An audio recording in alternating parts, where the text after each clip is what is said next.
for anyone for whom this Little Blue Book may be a new discovery, please feel free to take one as White Lotus's gift to you. It's the my daughter's arrangement of the translation of the verses. It's written by a Tibetan monk in the 1300s, I believe. Anyway, 1200s, long time ago, in our actual tradition. But nonetheless, Dalai Lama has said his favorite book is this book called Entering the Bodhisattva Path, Bodhicharyavatara, written by this Indian monk, Shantideva, and like in the 600s, 700s, somewhere in there. And said to be, the Tibetans consider it the number one book regarding conduct that came out of India. This little verse here, these 37 practices, has been said to be that book boiled down to just a little tiny booklet. So it's a very, very useful thing. This was transmitted to us by Garchen Rinpoche, and he's handed out tens of thousands of these things around the world. I mean, I've seen translations of it in Spanish, Estonian, Ukrainian, Russian, Italian, you name it. It's all over the place. Certainly Chinese, Mongolian, Vietnamese, thank you. And it has the advantage of being relatively free of technical terminology, and you can read it. It's good to just concentrate on one verse a day, something like that. Keep it in your mind and be thinking about it as it arises. But as things arise in your life, you know, it's a wonderful reference. And you can also think in a bigger way. Think if you had trained your mind that this was realized in your mind, that you acted every way in these different situations, and think of the freedom that would be there with that. So it points to Buddhahood, and it is a description of the Bodhisattva. Bodhi is wisdom. Sattva is a being. What is a wisdom being? In the terminology, it's a being who is on the path to full enlightenment, to Buddhahood. So anyway, very helpful. It's something that can be studied too. There are many texts and treatises and teachings on it.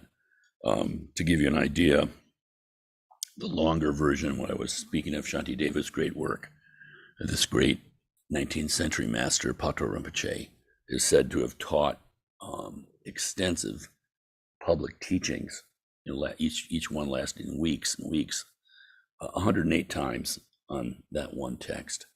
So it's an exceptionally useful thing to do, and can get someone started in the right direction. So please take one. All right. So, yeah, this morning, let's see. I just happened to come across this, and people know that I'm kind of in love with Edward Conze. And the book that in some ways, you know, looking back, who knows, but in some ways the book that kind of my introduction to the Buddhist path, although I didn't know it at the time, was this book that he wrote in 1952, Buddhism, Its Essence and Development. There's a phrase that I came across this week from that book. He wrote, "To a person who is thoroughly disillusioned with the contemporary world and with himself, Buddhism may offer many points of attraction in the transcending sublimity of the fairyland of its subtle thought, in the splendor of its works of art, in the magnificence of its hold over vast populations, and in the determined heroism and quiet refinement of those who are steeped in it." He's a very remarkable man, Edward Conze, and the books he wrote are remarkable for their, well, just how he was able to, I mean, a tremendous mind, but the way he was able to winnow out so much of like cultural baggage that comes along with anything that we get involved in. This remarkable figure who was the son of a German diplomat. And his father was some sort of a diplomat from Berlin to London in the 1920s. And Kanze went through quite a bit of turmoil because his father fled the Nazis. He had this kind of reaction, you might say, where he became a, kind of like a flaming Marxist kind of Marxist type with a big intellect, and he has tremendous knowledge. This German education he had, this knowledge that he had of Western culture, thoroughly informed kind of man, but with a deep kind of knowledge and philosophical bent. So whenever I read him, I always feel like it's over my head, even the cultural references he's making. When we hear Tibetans teach, we're always lacking the cultural context in which they give these teachings. The Tibetans will say something knowing that your ordinary Tibetan has heard this so many times, they kind of understand it, but we don't. And that's a particular challenge for us, because culturally, even the language, even the word enlightenment is kind of is imprecise. What does it mean? But for the Tibetans, it's like in our morning prayer, none of these things are random kind of poetic, purely poetic kind of expressions. May all mothers, sentient beings, equal to space, have happiness, be free of suffering, and quickly attain precious, unsurpassed, perfect, complete enlightenment. That precious, unsurpassed, perfect, complete enlightenment, Anuttara Samyak Sambodhi in Sanskrit. I don't know what it is in Tibetan, but each syllable has that meaning. So it's very, very precise. And this is very helpful because we live in a state of confusion. We have this urge to want happiness. All sentient beings do. And the subtler your understanding gets, that urge to create happiness, broadens out, you might say. First, there's just the wish for self-liberation, which is totally positive. Get me out of this. I don't want to have these disappointments. I found a quote from the Christian writer C.S. Lewis. Can't remember it exactly. I posted it yesterday.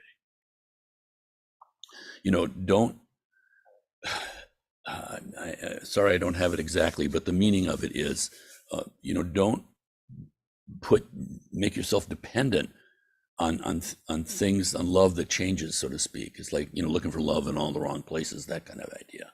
What aspect of your mind cannot disappoint you? Cannot disappoint you. We're always living in this world of appearances. And so we live in this situation where we're continuously, when we do that, continuously disappointed. Even the most godlike existence ends in death, so that seems to be a disappointment too. So in other words, what is there in our mind that is actually timeless, that is not touched by old age, birth, sickness, and death? We need to find that. So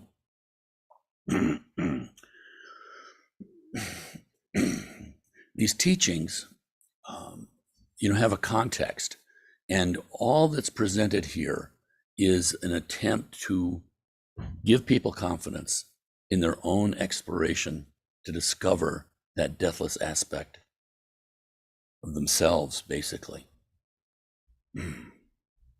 So all of this is helpful, but it can be overwhelming because you see all of this unbelievable, all these terminologies, all these colors, all these strange figures. What is going on? Well, it's this basic framework of self-liberation. And the Buddha said the way to self-liberation is to do no harm. We stop harming.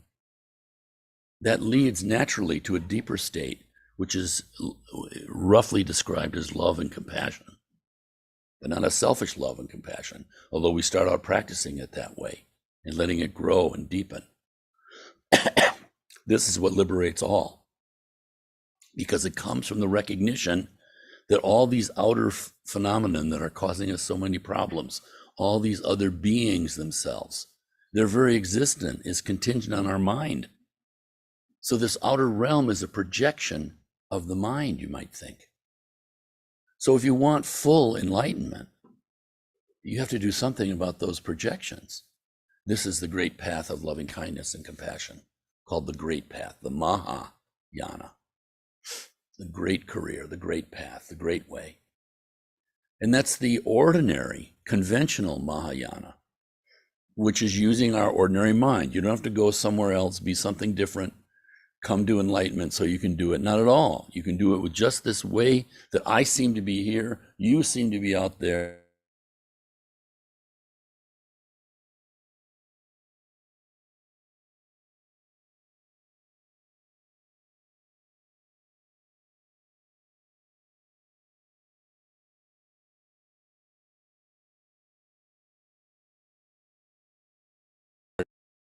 But then there's the extraordinary techniques that deal with the same basic problem. How do we get out of suffering? How do we eliminate all suffering, all sentient beings, everything? And this is called the Tantra, or the Vajrayana, or the Mantrayana, has many different names. Tantra literally means protection of the body. Mantra means protection of the mind. So these are extraordinary practices that recognize the nature of the mind. And it says, since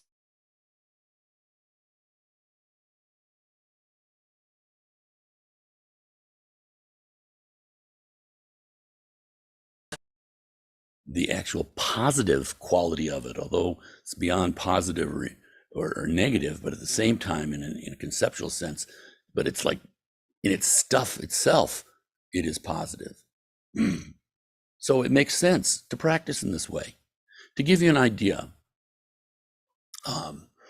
if there were a Pure Land where everything is conducive to Dharma, to virtue, everything is beautiful, everything is as you wish, everything is just completely delightful, wouldn't you want to be there? So the Tantra says you can be there right now and practice in that way. But of course, to us, it seems like imagination. It seems like, well, this is just some sort of artificial, mind-created thing I'm doing. And in a sense, you're right. But if you actually experience the Pure Land or a quality of it, you suddenly have a little bit more confidence in it. Maybe this isn't just total imaginary. Or maybe this power of imagination that I have, this creative power of the mind, is something infinitely vaster than what I assume. So there's this tremendous structure, educational structure, but it's all about training the mind. And this is what's great. We're not even, in a sense, worried about realization. And Dalai Lama says the point is to liberate sentient beings. That the Buddhist idea is we're not up here looking down at all our previous mothers who have given us birth in an infinite number of lifetimes. We're not looking down at all those beings and feeling pity for them. Rather, we're looking up to all those beings. Because of them, we have this incredible opportunity. The Buddhists believe this human form is the best platform from which to realize the nature of things as they are. So we're looking up to all our motherly sentient beings, and damn, we got to do something. They're in a bad state. They did all sorts of stuff, they were selfish about food so we could have food. So they've taken on sort of negative karmas and kept themselves in kind of a cycle of dissatisfactory existence for our benefit. They did this kind of altruism for us. So we have an obligation. So he said that we practice to liberate those beings. And he said, for instance, in the Tantra, it's believed that one can come to Buddhahood in one lifetime. But you're not getting to Buddhahood, you're not practicing the Tantra to get to Buddhahood quickly. You're practicing Tantra because that's the fastest way to liberate sentient beings. So it flips around our ordinary, egotistic, clinging kind of attitude. And of course, that's what this 37 Bodhisattva practices do. It's like upside down, seemingly. So when you're practicing in accord with this, it's like you are in the Pure Land. The power of the mind, it's about the training of the mind and the power of the mind. The mind is the king. The speech is powerful. I mean, certainly with electronics, but even before there were electronics, you have so much in your body, you're kind of limited, but your speech, you can reach someone across the room. With the mind, it's vastly more than that. You can imagine yourself to be in Jupiter right now, riding a satellite, going around it, or just being right there. So it's about the mind. It said that the mind is the king, speech is the minister, and the body is just the servant. It's just trundling along after what the mind has done. And it said that we have two kinds of ignorance that veil this. We could see things as they are, except for these blinders we have on, and actually even blinders in front of our vision too. They veil. And what are those? One is a fundamental ignorance, the way things appear to us. And science is coming up to understand this. In an evolutionary way, we are not evolved to see things fully. We see things in a limited way that have allowed us to survive and pass on our genes, so to speak. So we've seen these examples of what the spectrum, the visual spectrum, looks like to a bumblebee, for instance.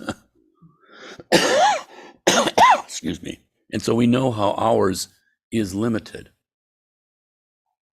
Nothing wrong with that. That's just the state that we find ourselves in. It's said that the Buddhists say that because we've been acting out of our afflictive emotions, rather than acting out of the wisdom of our true nature, we're acting out of our jealousies, we're acting out of our anger, we're acting out of we're ignorant of how things really are. So we're acting in a limited way based on this body being the whole story, or the most important story. We act in this limited way, this body in opposition to everything else in phenomenon. Everything you see in the Webb telescope, that's in opposition to this little tiny speck of dust that we are. So we see things in a limited way, therefore we act in a limited way, therefore we get a result, karma, that's in a limited way. So we're with all these limitations. This produces a vision of reality. It said that it's as if you had a box, the Buddha said, and you had a cloth that was a handkerchief that's doused in perfume. And that perfume doused, saturated scarf has been in that wooden box for a long, long time. And then you take out the scarf. That's taking out the afflictive emotions. So now you've trained yourself so you're not in thrall to whatever nasty thoughts coming up in your mind, whatever limited thoughts coming up in your mind. But still in the box, the smell is still there. This is our fundamental ignorance, where the world appears in a limited way because of how we've produced it and habituated it and practiced it and truthfully created it over lifetime after lifetime after lifetime. That's huge. That's not something you just say, oh, well, I'm not going to do that anymore. I read a book and I think that's not right. Or you label yourself, or, you wear a Buddhist shirt. I mean, all these things. It's not that easy. Like Lama Tarchin said, it's in the body. This crystallized body is the result of our mind. So it's not something that we are conditioned in this way. This is terribly, terribly powerful. The power of ignorance is like the flip side of the power of the mind. I mean, the mind created the atomic bomb. Think about it. So we have this kind of fundamental ignorance, but then we have the ignorance that we keep adding on to, the stuff that we do in response to this wrong understanding.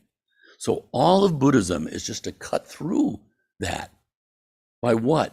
Getting in touch with your inherent wisdom.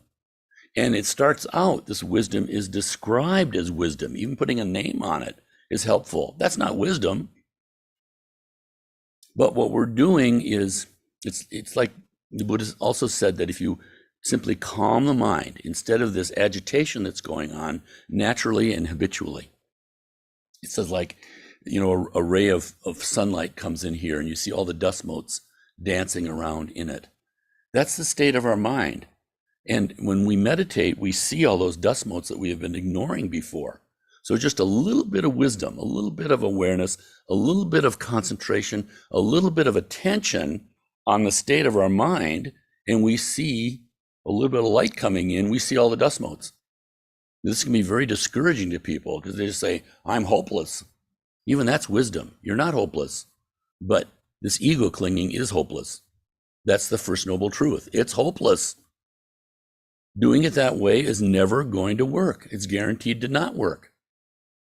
But that's a very scary place to be, because we don't at the same time have the requisite faith that the Buddha wasn't insane. We don't even know the Buddha's teachings, what he said, if you're like me growing up. To know that the Buddha was not insane, that he wasn't drunk, that he wasn't some sort of power trip. So slowly, as your confidence, which is what faith is in Buddhism, Shraddha, it's like confidence that's on a rational basis, based on your experience, based on your thinking, everything. But it just allows you to take a step. And then as you continue to take steps, you're doing this kind of testing, but not in some kind of snarky, skeptical kind of way, like I'm out to prove this false, but rather in an open way, like a scientific way. Scientist is doing an experiment. He or she is not saying, I'm going to prove this wrong. No, they're looking, the mind is open to the possibility. Could be right, could be wrong. Let's see. Let's do something that is objective, you might say, or at least pure. So we have the advantage having 2,600 years of these teachings being passed down. And you and I have the inconceivable benefit. We have been born in an exceptionally fragile but beneficial, blessed time, because we can physically meet the dying generation of these great Tibetan lamas. I mean, it's just remarkable to me, the kind of, when you do a little bit of meditation, and then you think about someone doing a 3-year meditation, and you think about some people that we know who have done 12 years of meditation retreat. When we were in Tibet, the four of us who went, I can't tell you, I just felt like I just felt terrible. Felt like I had a bad head cold the whole time I was there. I mean, the altitude was just like kind of crippling. You just never had any energy, couldn't eat, couldn't sleep, all this stuff. And we went to, on the Chinese side, this, as close as you can get to the base camp of climbing Everest. Yeah, the Tibetan side. Yeah. As far as China and India, yeah. But nonetheless, we were at Rongzhong Glacier, and it's at, what was it, Gretchen? I can't remember. 19,000 feet, some tremendous altitude. Everest is 29,000 feet, I think. But you could see Mount Everest from there. But here's this place, just seemingly godforsaken. It was just like cold wind, wild yaks. Well, they probably weren't wild, but yaks wandering through. You get up in the middle of the night, we're sleeping on shelves, and I'm like head to jowl with Jerry Laufer. You try that for a night. Miserable. You get up in the middle of the night and you have to go to the bathroom. You're stumbling around in the dark. I mean, where is the damn bathroom? And when you get to the bathroom, you wish you weren't there anyway. It's like unbelievable. And in the midst of this windswept, unbelievably uncomfortable place, here is this little Nyingma monastery. And, we do these practices. And, those people are in there 24/7 practicing in this way. I just can't believe how incredibly easy we have it, so to speak, in our modern kind of lifestyle, and the difficulties that these people have, but not in a political or a economic sense. I mean, they've chosen as a culture to uphold this kind of exploration of the mind. One modern American professor said, astronauts are kind of like the symbol of our Western civilization. We throw people out and out and out. We're going to learn we've got all these benefits because we've been going out and out and out in our scientific exploration of the world, right? And occasionally we blow up a couple of these people and everyone feels bad, but that doesn't stop the effort because we know there's an ultimate societal benefit throwing everyone out there in space. But he said the tulkus, the reincarnate lamas, it's kind of like they're the astronauts that have been going in and in and in and in. And occasionally there are disasters that happen, one thing or another, but there's a benefit, and the Tibetans recognized that a long time ago. They have presented, if you can imagine, they absorbed the full range of these techniques as they were developed over 1,500 years in India. They created the Tibetan written language to do it. Without cell phones, without faxes, nothing, sent their best and brightest over the Himalaya for a handful of centuries and brought back the full range of Buddhist teachings. How valuable this is. And now suddenly this gets transmitted to us. I don't know what we've done to deserve it, but there must be something that I can't see. So there's tremendous amount here. It takes exploration. This little book is a wonderful introduction to it. And there are many others. But don't be overwhelmingly discouraged by the obstacles that come in your own mind. Sungsar Khyentse, this modern Lama, has said, don't think of Dharma as some sort of therapy, some sort of something that's going to make your life better. Rather, it should churn it up a little bit because you're getting at the very assumptions under which we've tried to habituate our own little private cave that we can hide in. And rather, this is this great opening. And of course, you become more sensitive to the suffering of others. But in having this knowledge, this experiential oneness with their suffering, it's because you've seen your own. And when you look at it, it's the light of the mind that dissolves those temporary clouds. It's just like, they say, the clouds over the sun. It seems to be completely blocking everything, but they're adventitious. They blow away. And we can practice, and occasionally the clouds may part just for a moment, and then it's different for you because you've seen that those clouds are not absolute. There's not a total blockage for you. It really isn't there. And even us, speaking for myself, with a whole bundle of non-virtues and bad habits and arrogance and all sorts of stuff, despite all of that, lo and behold, each one of us has Buddha nature. And so when you have a great teacher like Garten Rinpoche, point that out and sort of elicit more confidence in you than you have in yourself, and it's not phony, that causes you to think, what really is going on here? But as Jesus said, you'll know the tree by the fruits. And as long as you're based in that way, this practical, down-to-earth way, knowing the tree by the fruits, well, you see those fruits, if they're beneficial, if they're positive, if they're going in the right direction, you just simply continue. The word for perseverance that we use in the six perfections, the path to Buddhahood, the path of the perfections, the root of the word in both Sanskrit and Tibetan for perseverance has joy in it. This is so helpful because we live, whether you're atheist or Catholic or whatever, we live in a Protestant culture. That's just sort of we have. And there's this idea that if this is hurting me a lot, it must be good for me. It's not that. The Buddha went on that path of asceticism. And in the end, he almost killed himself. But in the end, he realized he was not going to realize is nature by just simply harming this manifestation. All right. So yeah, I talked to Charlie right before we started this morning. I had a stack of stuff I was looking at, and he said, "You're going to say, well, I never got to what I was going to talk about today." Damn, I hate it when people have an insight into you, don't you? I'm trying to hide too. Excuse me. So it goes.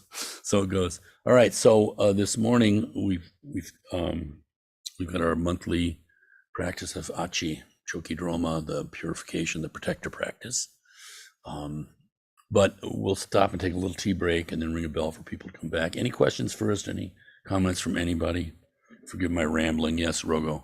Yeah. I just like what you're saying about the Americans shooting stuff off. Oh, sorry. Oh, thank you. Testing. Okay, I just love what you were talking about with the Americans shooting people into space and the difference between the Tibetans, us going outwards and then going in. I saw a quote from Carl Jung, the famous Swiss psychiatrist. It says, "Your vision will become clear only when you can look in your own heart. Who looks outside dreams, who looks inside awakes." Wow, very nice. So it's just you just hit it, man. It's very nice. Yeah. Well, it is interesting. I mean, if you read the sutras, you see this kind of description of a meta reality that is very much like modern science. I mean, the vastness of it. There was never this belief for the Buddhists that, like God created the world 6,000 years ago, and then some upsetter is out there discovering dinosaur bones. We never had that. And yet, what's interesting to me is that by the Buddha going in and in and in, the personality is completely transformed. Whereas you can have great scientists or like a great artist like Caravaggio, terrible person. So you can be very skilled. I believe it's from great merit, but somehow gets misled, in a lifetime. So it's interesting. Yeah. Looking in. Keen.